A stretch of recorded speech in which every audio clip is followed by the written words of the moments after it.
recognized as potential terrorist targets. New barriers had been added. Security forces had been enlarged. For a long time, it had all been an incredible nuisance, with people ready to jump on you if you so much as sneezed.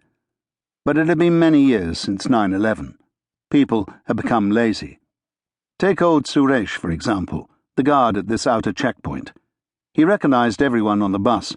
He saw them at the same time every day, in at 7:30, out at 5:30. Occasionally, he'd bump into them while strolling past the shops on Ranganatha Street. He even knew their wives and girlfriends. It wouldn't have occurred to him to ask for ID or to check what they were carrying into Jawada. He waved the bus through. 2 minutes later, Ravi got out.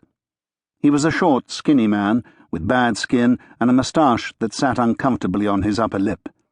He was already wearing overalls and protective steel-capped shoes. He was carrying a heavy toolbox. Nobody asked him why he had taken it home with him when normally he would have left it in his locker. Nobody had cared. It was quite possible that he'd had to fix something in the apartment where he lived. Maybe he'd been moonlighting, carrying a few jobs out for the neighbours for a few extra rupees. The bus had come to a final halt beside a brick wall with a door that, like every door at Jawada, was made of solid steel, designed to hold back smoke, fire, or even a direct missile strike.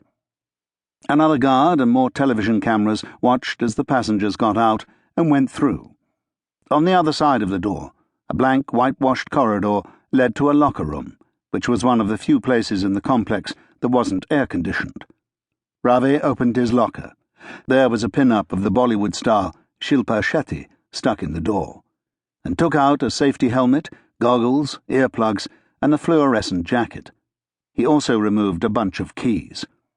Nuclear power stations do not use swipe cards or electronic locks on the majority of their doors. This is another safety measure. Manual locks and keys will still operate in the event of a power failure. Still clutching his toolbox, Ravi set off down another corridor. When he had first come here, he'd been amazed how clean everything was, especially when he compared it to the street where he lived, which was full of rubbish and potholes filled with muddy water and droppings from the oxen that lumbered along, pulling wooden carts between the cars and the motorized rickshaws. He turned a corner, and there was the next checkpoint, the final barrier he would have to pass through before he was actually in. For the first time, he was nervous. He knew what he was carrying. He remembered what he was about to do. What would happen if he were stopped? He would go to prison, perhaps for the rest of his life. He had heard stories about Chennai Central Jail, about inmates buried in tiny cells far underground, and food so disgusting that some preferred to starve to death. But it was too late to back out now. If he hesitated or did anything suspicious, that was one sure way to get stopped. He came to a massive turnstile with bars as thick as baseball bats. It allowed only one person in at a time, and then you had to shuffle through as if you were being processed, as if you were some sort of factory machine. There was also an X-ray scanner, a metal detector, and yet more guards. "Hey, Ravi!"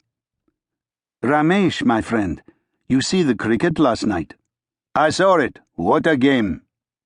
Soccer, cricket, tennis, whatever.